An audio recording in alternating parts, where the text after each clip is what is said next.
प्रणाम डिवाइन मित्रों, कैसे हैं आप लोग। तो मित्रों, आज का हमारा विषय है उज्जयी प्राणायाम। तो सबसे पहले हम जानेंगे कि उज्जयी प्राणायाम का अर्थ क्या है। तो जो उज्जयी प्राणायाम है ये दो शब्दों से मिलकर बना है, एक है उद और एक है जी। उद का अर्थ है बंधन और जी का अर्थ है मुक्त होना या आजाद होना या कोशिश करके किसी चीज को जीत लेना, मतलब विक्ट्री। तो इस पूरा का मतलब हुआ विजय प्राप्त करना। तो उज्जयी का मतलब जो होता है, उज्जयी का जो अर्थ होता है वो होता है विजय प्राप्त करना। इसीलिए इसको विक्टोरियस ब्रेथ भी कहते हैं। इसका दूसरा जो नाम है वो विक्टोरियस ब्रेथ भी है, क्योंकि विक्ट्री आता ना, जीतना। किसको जीतना? श्वासों को जीतना, अपने आप पे विजय प्राप्त करना। इसी प्रकार इसका दूसरा एक नाम भी है जिसे हम कहते हैं ओशियन साउंड, क्योंकि इसकी जो आवाज जब हम इसको करेंगे अभी आगे, तो इसकी जो साउंड है वो ऐसे आती है जैसे समुद्र के किनारे लहरों की आवाज हमें सुनाई देती है। तो इसलिए इसको ओशियन ब्रेथ भी कहते हैं। और एक तीसरा नाम इसका और है जिसे कहते हैं साइकिक ब्रेथ। साइकिक ब्रेथ क्यों कहते हैं? क्योंकि इस प्राणायाम में श्वासों का वेग या श्वासों की गहराई इतनी ज्यादा हो जाती है कि वो हमारे मन के जो आंतरिक स्तर होते हैं ना, वहां तक पहुंचती है। तो इसलिए इसको साइकिक ब्रेथ भी कहते हैं। तो ये तो हो गया इसका नाम। तो इसका पूरे का मतलब हुआ कि श्वासों को जीत के प्राणों का विस्तार करना। तो ये हमारा कहलाता है उज्जयी प्राणायाम। अब बात करेंगे कि इससे लाभ क्या क्या है। तो इसके लाभ में सबसे पहला लाभ आता है कि आपकी जो थ्रोट में कोई भी दिक्कत है, दर्द है, इन्फेक्शन है, उसको ठीक करेगा। खर्राटों को ठीक करेगा। अनिद्रा की कोई प्रॉब्लम है तो उसको ठीक करेगा। और जो हमारे गले में वॉइस बॉक्स होता है जिसे हम वोकल कॉर्ड्स कहते हैं, उसमें अगर कुछ प्रॉब्लम है उसको ठीक भी करता है और साउंड को बहुत अच्छा भी बनाता है। इससे हमारी जो साउंड है वो अच्छी आती है। इसके अलावा माइग्रेन, उसमें भी हेल्प करेगा। आपको साइनस की, अगर साइनोसाइटिस की कोई दिक्कत है, उसमें भी हेल्प करेगा। आपके नर्वस सिस्टम को बूस्ट करता है, जिससे हमारे बॉडी और मन से रिलेटेड जो भी है ना, तो पीसफुल थोड़ा सा हो जाता है। तो नर्वस सिस्टम से स्ट्रांग होता है हमारा। नर्वस सिस्टम में जो भी हमारी कहना चाहिए ऑब्स्ट्रक्शंस होते हैं वो दूर होते हैं। इसके अलावा ये सब तो चीजें हो गई। अब आते हैं कि इससे और जो हमारी भावनात्मक चीजों पे कैसे काम करता है। तो इससे हमारा सेल्फ कंट्रोल जो होता है ना, आत्मनियंत्रण, वो बहुत बढ़ता है। और ये हमारे शरीर के जल तत्व पे बहुत अच्छा काम करता है, जल तत्व को नियंत्रण में लाता है। और हमारा जो शरीर है वो सप्त धातुओं से मिलकर बना है। तो इन सप्त धातुओं में कोई भी व्याधा हो, कोई भी व्याधि हो, उसको भी दूर करता है। सप्त धातु कौन कौन सी हमारी? जैसे कि हमारा रक्त, अस्थि, मज्जा, मेद, वीर्य, त्वचा, मांस, ये सब क्या हमारी सप्त धातु है। तो इनमें कोई भी व्याधि हो, कोई भी बीमारी हो, कोई भी समस्या हो, तो उसको भी रिमूव करता है। तो देखिए आपने कितने सारे फायदे हमें इससे मिले हैं। तो अब इसको करना कैसे है, ये जानने से पहले छोटी सी चीजें और जान लेते हैं कि इसमें सावधानी क्या रखनी है। क्योंकि जितना ये फायदा देता है ना, उतना नुकसान भी दे सकता है अगर छोटी छोटी 2-3 बातें वो हमने ध्यान में ना रखी तो। पहली चीज, अगर किसी को अनिद्रा की समस्या है तो उसको ये जो प्राणायाम है ये सोने से पहले सिर्फ शवासन में ही करना चाहिए और किसी आसन में नहीं करना है। दूसरा, जिसको हाई बीपी है उसको ये प्राणायाम, इसकी जो फर्स्ट स्टेज है बस वो करनी है, सेकंड स्टेज इसकी नहीं करनी है। और जिसका लो बीपी है उसके लिए उल्टा है, लो बीपी वाले को तो सेकंड स्टेज बहुत फायदेमंद होने वाली है। तीसरी बात, अगर किसी को भी स्पॉन्डिलाइटिस की प्रॉब्लम है तो उसको ये जो प्राणायाम है ये इसके लिए 2 आसन है जिसमें वो कर सकता है। एक है वज्रासन और दूसरा है मकरासन। तो इस तरीके से ये इसकी जो है सावधानियां कुछ हैं। अब हम बात करेंगे कि इसको करना कैसे है, मतलब इसकी प्रोसेस क्या क्या है। तो इसकी प्रोसेस में सबसे पहले तो हमारा वही है कि हमें किस आसन में बैठना है। आप कोई भी जिस आसन में देर तक बैठ सकते हैं, कंफर्टेबल बैठ सकते हो, उस आसन में बैठ जाइए। क्योंकि इसमें कुछ आसन का इतना नहीं, इसको खड़े होके भी कर सकते हो, बैठ के भी कर सकते हो, लेट के भी कर सकते हो। ये एक ऐसा प्राणायाम है। तो आप किसी भी आसन में बैठ जाइए और उसके बाद वही आप पीठ बिल्कुल सीधी रखेंगे, गर्दन बिल्कुल सीधी रखेंगे।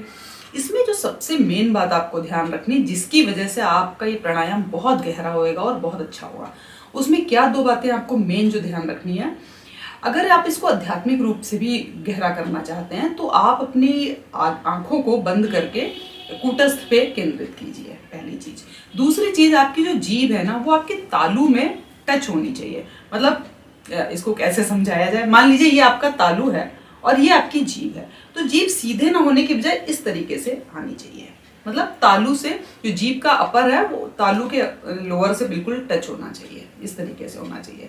तो इससे जो ये ब्रेथ है बहुत अच्छी जाती है अंदर। अब हम इसके स्टेज 1 की बात करते हैं कि इसको कैसे करना है। इसके लिए आप सीधा बैठ जाइए आराम से। उसके बाद आपको क्या करना, बिल्कुल शरीर को ढीला छोड़ दीजिए और नॉर्मल सांस लीजिए जैसे हम नॉर्मली लेते हैं। सांस को नाक से जाता हुआ फील कीजिए। फिर अब धीरे धीरे आप अपनी चेतना को ना गले पे ले आइए कि अब नाक के अंदर सांस जा रही है उसको भूल जाइए। अब आप अपनी चेतना को गले में, मतलब कि आप ऐसा फील कीजिए जैसे गले के अंदर कोई छोटा सा छिद्र है और उसमें से वो वायु जो है वो अंदर जा रही है, बाहर आ रही है। तो आप अपने गले पे महसूस कीजिए। एक दो ब्रेथ ऐसे करके देखिए।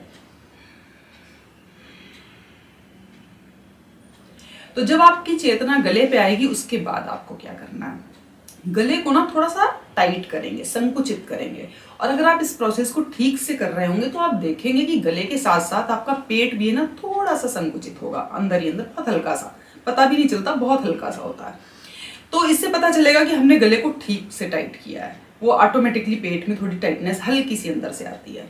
और उसके बाद जब हम सांस लेंगे तो आपको ऐसा लगना कि गले के उस छेद, जो हमने कहा ना कि आपको एक काल्पनिक समझ लीजिए कि उस छेद से होके जा रही है, तो उससे रगड़ती हुई हवा गले के अंदर से रगड़ती हुई चेस्ट में जा रही है। और आपको चेस्ट में पूरी फिल करनी है, इतनी फिल करनी है कि जैसे चेस्ट का जो लंग का लोअर पार्ट है वो बिल्कुल नीचे तक पूरा हो, अपर पार्ट पूरा ऊपर तक हो, पीछे पीठ तक भी जा रहा हो और आगे से लंग्स आगे तक भी आ रहा हो। इतना फील करना है, पूरा चेस्ट एकदम फुल हो जाना चाहिए एयर से, इतने अच्छे से लेके जाना। और इसमें आपको एब्डोमेन पे बिल्कुल ध्यान नहीं देना, सिर्फ चेस्ट पे और गले पे कंसंट्रेट करना है बस। तो चलिए शुरू करते हैं। आराम से सीधा होके बैठ जाते हैं और हम अपनी चेतना को गले पे लाते हैं और हम गले से रगड़ती हुई हवा अंदर जा रही है ऐसे महसूस करेंगे और चेस्ट को पूरा फुला लेंगे।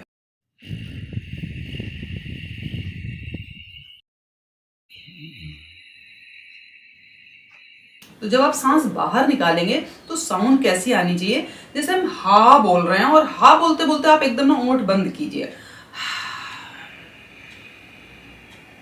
तो करके ऐसे साउंड आने लग जाती है। और ये साउंड बहुत धीमी होनी चाहिए, तेज नहीं होनी चाहिए। इतनी धीमी होनी चाहिए कि बस आपको ही सुनाई दे ज्यादा, क्योंकि हम लोग जो हम वीडियोस में देखते हैं, कहीं देखते हो तो हमें लगता है बहुत तेज आवाज आनी चाहिए। तेज नहीं आनी चाहिए, इसकी आवाज इतनी ही होनी चाहिए जितना आप सुन सके। तो हमें क्या करना है, सांस को गले से लेते हुए चेस्ट में पूरा फिल कर लेना है। और उसके बाद जब सांस को छोड़ेंगे तो शुरुआत में आप थोड़ा मुंह खोल के एक दो सांस छोड़ेंगे। तो जब हा करते हुए होंठ बंद करेंगे तो ऐसे साउंड आने लगेगी। तो जो होंठ बंद करने के बाद जो साउंड आ रही है, एक्चुअली हमें वही साउंड लेते समय और छोड़ते समय करनी है, मुंह खोल के नहीं फिर बाद में करना। ये सिर्फ एक दो बार करना है समझने के लिए कि हमें कैसी साउंड निकालनी है स्टार्टिंग में। फिर जब आप एक दो बार के बाद समझ जाएंगे तो आपको मुंह खोलना ही नहीं, नाक से ही सांस लेनी है और नाक से ही सांस बाहर निकालनी है। तो चलिए एक बार इसको करते हैं, फिर इसके अगले स्टेज के बारे में बात करेंगे। सीधा बैठते हैं, गले को हल्का सा संकुचित करेंगे और इसको संकुचित करने पे ना आपके फेस ऐसे ऐसे, मतलब फेस पे इसके एक्सप्रेशन नहीं आना चाहिए। टाइटनेस जो है ना वो इतनी लाइट होगी कि सिर्फ गले के अंदर ही महसूस हो, आपके फेस पे उसका या गले पे कोई खिंचाव ऐसा महसूस नहीं होना चाहिए, हल्का सा टाइट ऐसे। तो बिल्कुल ऐसे नहीं लगे कि बहुत ताकत लग रही है, ऐसे नहीं होना चाहिए, नॉर्मल।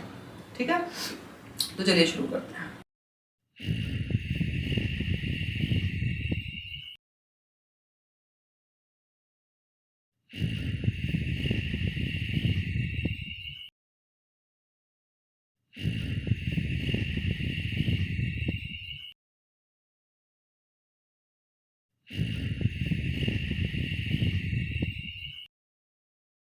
तो ऐसे आपको दो चार पांच बार आपको ये साइकिल करनी है। और इसमें आपको होल्ड बिल्कुल माइन्यूट करना, मतलब 2-3 सेकंड का होल्ड, इससे ज्यादा होल्ड नहीं करना है।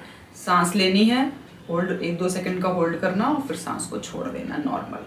तो स्पीड आप अपने हिसाब से कर लीजिए, 5 सेकंड में सांस ले रहे हैं तो 5 सेकंड में ही छोड़िए, 1-2-3 सेकंड का होल्ड कर लीजिए। बहुत ज्यादा इसमें होल्डिंग बहुत देर तक का नहीं करना है। तो ये तो हमारा स्टेज नॉर्मल हो गया 1, कि हमने बस सांस लेनी है, हल्का सा होल्ड करना और उसको छोड़ देना है। बस गले से साउंड बाहर जानी चाहिए, सांस की आवाज जो वो गले में फील होनी चाहिए और जो हवा आप अंदर एयर जा रही है वो गले में फील होती हुई जानी चाहिए। मेन तो ये है इसका।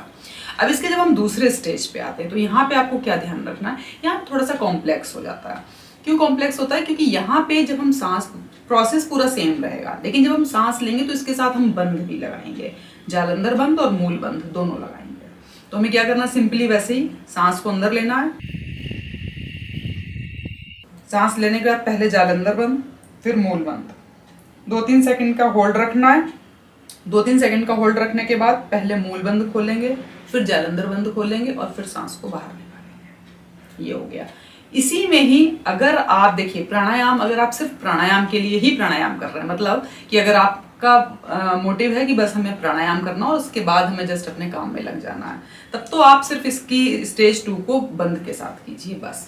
लेकिन अगर आपका मोटिव है कि प्राणायाम की सीरीज खत्म होने के बाद फिर आपको ध्यान, जैसे जपा कुछ करना है, मंत्र जाप करना है, क्रिया योग करना, कुछ भी योग का कुछ आगे प्रोसेस करना है, तो आप इसको खेचरी मुद्रा के साथ करिए, तो ये आपको बहुत बेनिफिट देगा। तो हमें स्टेज 2 में क्या करना है, जालंधर और मूलबंध भी लगाना और साथ में खेचरी के साथ हमें सांस को लेना और छोड़ना। तो ये बहुत ही यूजफुल रहता है जिसको भी आगे साधना कंटिन्यू करनी है। यूजुअली क्या होता है प्राणायाम में कि हम बैठते हैं तो भस्त्रिका, कपालभाति और नाड़ी शोधन थोड़ा सा किया, नाड़ी शोधन में भी बस खाली अनुलोम विलोम कर लेते हैं लोग, और उसके बाद फिर उज्जयी और भ्रामरी किया और बस हो गया प्राणायाम, फिर आप अपने काम में लग जाते हैं। तो ठीक है, खाली प्राणायाम करना तो इतना ठीक है, लेकिन अगर आपको प्राणायाम के बाद कोई भी योग साधना करनी है, क्रिया योग, राजयोग, कुछ भी मतलब आगे करना है, मंत्र जाप या कुछ भी, तो उसको आप इस स्टेज 2 की खेचरी और बंद दोनों के साथ करेंगे तो आपको बहुत बेनिफिट रहेगा उसके लिए। तो इसमें आपको क्या करना है, वही प्रॉपर पूरा सीधा आराम से पहले बैठ जाना है।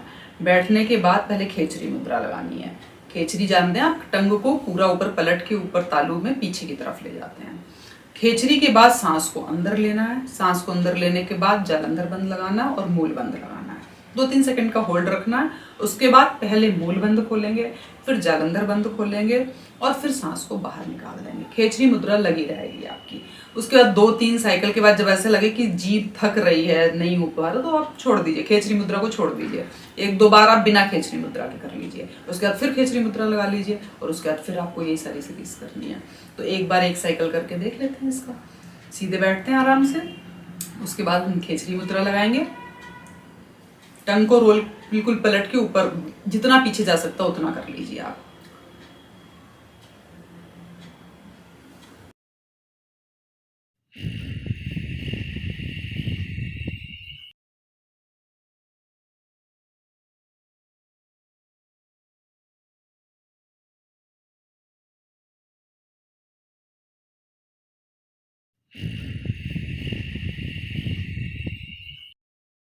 तो ये हो गया हमारा दूसरी स्टेज का जो भी है, इसको हम बंद और खेचरी के साथ करेंगे। अगर आपको ध्यान आगे करना है तो, अगर आपको सिर्फ प्राणायाम करना तो आप सिर्फ बंद के साथ कर सकते हैं। इसके बाद दूसरी स्टेज में चाहे आप सिर्फ बंद के साथ करें, चाहे बंद और खेचरी दोनों के साथ करें, इसके बाद आपको एक स्टेप और करना होगा। ये सिर्फ दूसरी स्टेज वाले लोगों के लिए, फर्स्ट वालों का तो बस उतना ही था कि सांस को लेना, 2-3 सेकंड होल्ड करना और छोड़ देना बस। तो तीसरा हमें स्टेप क्या लेना होगा कि आप 1-2 या 3 साइकिल ऐसे कर लीजिए कि आप सांस लेंगे, सांस लेने के बाद जब सांस छोड़ेंगे तो उसको लेफ्ट साइड से छोड़िए, 2-3 साइकिल बस, ज्यादा नहीं। एंड में आप उसको खेचरी बंद कुछ नहीं लगाएंगे, आप नॉर्मल जैसे हमारा फर्स्ट स्टेज था वैसे ही सांस को अंदर लेंगे और छोड़ते समय जिस तरीके से हमने आपको सिखाया है, ये वाली इस तरीके से हाथ करके आप जब सांस लेंगे दोनों साइड से और जब छोड़ेंगे तो लेफ्ट साइड से। इसको क्यों करते हैं, क्योंकि जो ये दूसरी स्टेज है, जब आप मूल बंद लगाते हैं, खेचरी लगाते हैं, तो आपकी बॉडी का टेम्परेचर जो होता है ना बहुत तेजी से बढ़ जाता है। तो जब हम लेफ्ट साइड से निकालते हैं सांस को तो हमारा चंद्र नाड़ी जो होती है वो थोड़ी सी कहना चाहिए अनुपात में लाने लगती है, जो हमारा टेम्परेचर होता है उसको। तो तापमान जो एकदम से बहुत बूस्टअप होता है वो थोड़ा सा नॉर्मलाइज होके थोड़ा सा इक्विवेलेंट होने लगता है। तो लास्ट में ज्यादा नहीं, 2-3 साइकिल कर लेंगे तो थोड़ा न्यूट्रलाइज्ड होने लगेगा, तो वो ठीक रहता है, बॉडी टेम्परेचर को बैलेंस रखता है, मतलब ये कहना चाहिए। तो लास्ट में आप ये 2-3 इसकी साइकिल कर सकते हैं। और इसको कब करना है, इसको कभी भी कर सकते हैं। इसको किस आसन में करना है, इसको किसी भी आसन में कर सकते हैं, शवासन में, बैठ के, खड़े होके। कितना अच्छा प्राणायाम, आप इसको किसी भी आसन में कीजिए, किसी भी टाइम में कीजिए, कोई दिक्कत नहीं है। लेकिन इसके फायदे बहुत सारे हैं, लेकिन इसमें जो 2-3 चीजें मैंने आपको बताई वो आपको ध्यान रखनी है। खासकर अनिद्रा के लिए अगर आप कर रहे हैं, स्पॉन्डिलाइटिस के लिए कर रहे हैं, या फिर हाई बीपी वाले हैं, तो थोड़ा सा ध्यान रखना है। अब एक बार थोड़ा सा रिवाइज कर लेते हैं फटाफट से 2 मिनट में। तो सबसे पहले हमने आपको बताया कि इसका जो पहला स्टेज है उसमें आपको सिर्फ सांस लेनी है, दोनों नॉस्ट्रल से लेनी है, लेकिन उसको फील गले पे करना और गले को थोड़ा सा टाइट रखना, हल्का सा। जब हल्का सा गला टाइट करेंगे तो पेट भी हल्का सा टाइट होगा, और जब सांस लेंगे तो एकदम चेस्ट फुल हो जाना चाहिए। 2-3 सेकंड का होल्ड करेंगे और फिर उसको गले की आवाज के साथ ही उसको बाहर निकाल देंगे। ये तो हो गया स्टेज 1, ये कोई भी कर सकता है, सब कर सकते हैं, हाई बीपी वाले भी कर सकते हैं। फिर दूसरी स्टेज आती है जिसमें कि आप इसको बंद के साथ करेंगे, और अगर आपको प्राणायाम के बाद ध्यान साधना कुछ करनी है तो बंद और खेचरी दोनों के साथ करेंगे। अगर प्राणायाम के बाद कुछ और ध्यान साधना नहीं करनी है तो सिर्फ बंद के साथ कीजिएगा। इसमें आपको क्या करना है, सांस को अंदर लेना है, खेचरी मुद्रा पहले लगा लेनी है, उसके बाद सांस को अंदर लेना है, फिर आपको जालंधर और मूल बंद लगाना है, 2-3 सेकंड का होल्ड करना है, पहले मूल बंद खोलना है, फिर जालंधर बंद खोलना है और सांस को बाहर छोड़ देना है। अगर आप खेचरी क्योंकि एकदम से बहुत देर तक नहीं कर सकते हैं तो जीभ अगर थक जाए तो आप उसको खोल दीजिए, फिर आप नॉर्मल 1-2 साइकिल कीजिए, फिर खेचरी मुद्रा लगा लीजिए, फिर आगे की साइकिल कीजिए। इसको करने के बाद लास्ट में 1-2 साइकिल में आपको नॉर्मल कोई आपको बंद नहीं लगाना, कोई खेचरी नहीं लगानी, नॉर्मल बैठ जाइए, नॉर्मल जो फर्स्ट स्टेज की तरह सांस लीजिए और सांस को छोड़ेंगे आप लेफ्ट साइड से। बस 2-3 साइकिल ऐसे करेंगे जिससे हमारा टेम्परेचर जो थोड़ा बैलेंस हो जाएगा। तो उम्मीद है आपको बात समझ में आई होगी। कहीं पे कुछ भी अगर आपको समझ में ना आया हो या आप कुछ बताना चाहते हो या कुछ पूछना चाहते हो तो आप कमेंट में लिख के जरूर बताइएगा। मिलती हूँ आपको अगले वीडियो में, तब तक के लिए जय हिंद, जय भारत, जय श्री कृष्ण।